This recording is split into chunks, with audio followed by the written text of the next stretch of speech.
असम चुनाव में सियासी संग्राम तेज, कांग्रेस की चेतावनी, सीएम का सीधा चैलेंज, ऐसा बयान जिसने देश भर में मचा दिया तूफान। सोचिए, देश के एक मुख्यमंत्री मंच से खड़े होकर कह दें कि इंदिरा गांधी, राजीव गांधी और राहुल गांधी को नया जन्म लेना पड़ेगा, 7 जन्म के बाद भी वो मेरा कुछ नहीं बिगाड़ पाएंगे। तो ये सिर्फ एक बयान नहीं होता, ये बन जाता है राजनीतिक युद्ध का खुला ऐलान। तो ये जो बोल रहा है हिमंता बिश्व शर्मा को अरेस्ट करेगा, इंदिरा गांधी को नया जन्म लेना पड़ेगा, राजीव गांधी को नया जन्म लेना पड़ेगा, राहुल को नया जन्म लेना पड़ेगा, इस जन्म में नहीं होगा तो 7 जन्म का बाद ही वो हिमंता बिश्व शर्मा का बाल बाका कर पाएगा। आदाब, आप देख रहे हैं समझो भारत की एक स्पेशल रिपोर्ट, जहां हम बात करते हैं सीधे मुद्दों की, बिना घुमाए बिना छुपाए। आज बात असम की, जहां चुनावी माहौल के बीच राजनीति अब आरोपों से आगे बढ़कर सीधे टकराव में बदल चुकी है। एक तरफ कांग्रेस तो दूसरी तरफ बीजेपी, और बीच में एक ऐसा बयान जिसने पूरे देश में बहस छेड़ दी है। कहानी शुरू होती है एक चुनावी रैली से, जहाँ राहुल गांधी ने मंच से असम के मुख्यमंत्री हिमंता बिस्वा शर्मा पर बड़ा हमला बोला। उन्होंने कहा, अगर कांग्रेस सत्ता में आती है तो जांच होगी और जरूरत पड़ी तो गिरफ्तारी भी होगी, यानी साफ संकेत, सरकार बदलेगी तो कार्रवाई भी होगी। हिंदुस्तान का सबसे भ्रष्ट चीफ मिनिस्टर, सबसे ज्यादा नफरत फैलाने वाला चीफ मिनिस्टर, सबसे ज्यादा उल्टी सीधी बात करने वाला चीफ मिनिस्टर असम का चीफ मिनिस्टर है, क्योंकि यह जानता है कि कांग्रेस पार्टी के बब्बर शेर इसको जेल में डालने जा रहे हैं।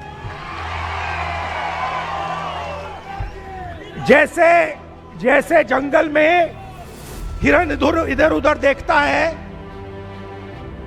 रात को सोता नहीं है, डरता है कि कहीं ना कहीं से कभी ना कभी मुझे बब्बर शेर पकड़ लेगा, वैसे ही आपके चीफ मिनिस्टर रात को नहीं सोते हैं, दिन भर इधर उधर देखते रहते हैं, उल्टी सीधी बात करते रहते हैं।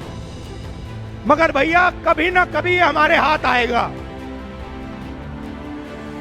ये आज भगले कल भगले कोई फर्क नहीं पड़ता, कभी ना कभी ये कांग्रेस पार्टी के बब्बर शेरों के हाथ में आएगा।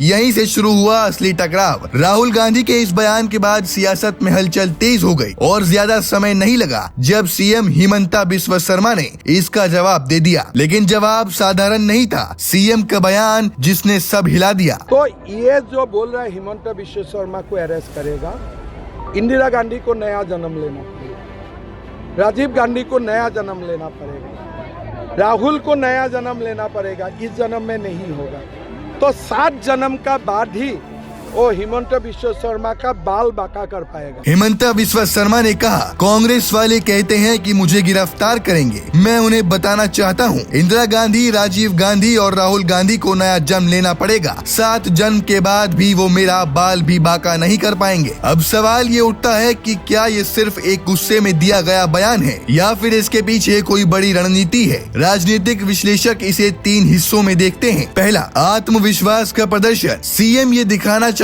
हैं कि उन्हें किसी भी कार्रवाई का डर नहीं है। दूसरा, विपक्ष को सीधी चुनौती, ये बयान सीधे कांग्रेस को टारगेट करता है। और तीसरा, समर्थकों को संदेश, ये एक तरह से अपने वोट बैंक को मोटिवेट करने का तरीका भी है। 2026 का असम चुनाव सिर्फ एक राज्य का चुनाव नहीं है, बल्कि ये राष्ट्रीय राजनीति का एक अहम पड़ाव माना जा रहा है। बीजेपी के लिए सत्ता बचाने की चुनौती, कांग्रेस के लिए वापसी का मौका, क्षेत्रीय दलों के लिए संतुलन बनाने का समय। ये विवाद सिर्फ एक बयान तक सीमित नहीं है। पिछले कई दिनों से दोनों पक्षों के बीच लगातार आरोप और जवाब चल रहे हैं। कांग्रेस ने कई मुद्दों पर सवाल उठाए, भ्रष्टाचार के आरोप लगाए, सत्ता के दुरुपयोग के आरोप, निजी हितों को बढ़ावा देने के आरोप, और बीजेपी का जवाब, बीजेपी और सीएम का कहना है ये सब राजनीतिक आरोप हैं, चुनाव जीतने के लिए बनाया गया नैरेटिव है, कोई ठोस सबूत इनके पास मौजूद नहीं है। जब चुनाव नजदीक आते हैं तो नेताओं की भाषा बदलती है, शब्द ज्यादा आक्रामक होते हैं, बयान ज्यादा वायरल होने वाले होते हैं। आज की राजनीति में 30 सेकंड का एक क्लिप पूरे चुनाव का माहौल बदल सकता है। इस बयान के बाद ट्विटर पर ट्रेंड, यूट्यूब पर वायरल क्लिप और इंस्टाग्राम पर रील्स, यानी बयान सिर्फ मंच तक सीमित नहीं रहा बल्कि हर स्क्रीन तक पहुंच गया। समर्थक वर्ग कहता है ये मजबूत नेता की पहचान है, विरोधी वर्ग कहता है ये ओवर कॉन्फिडेंस है, तो वहीं न्यूट्रल जनता कहती है ये सिर्फ चुनावी बयान है। हिमंता बिस्वा ने इंदिरा गांधी, राजीव गांधी और राहुल गांधी का नाम लेकर एक बड़ा संदेश दिया, कांग्रेस की पूरी विरासत भी मुझे नहीं रोक सकती।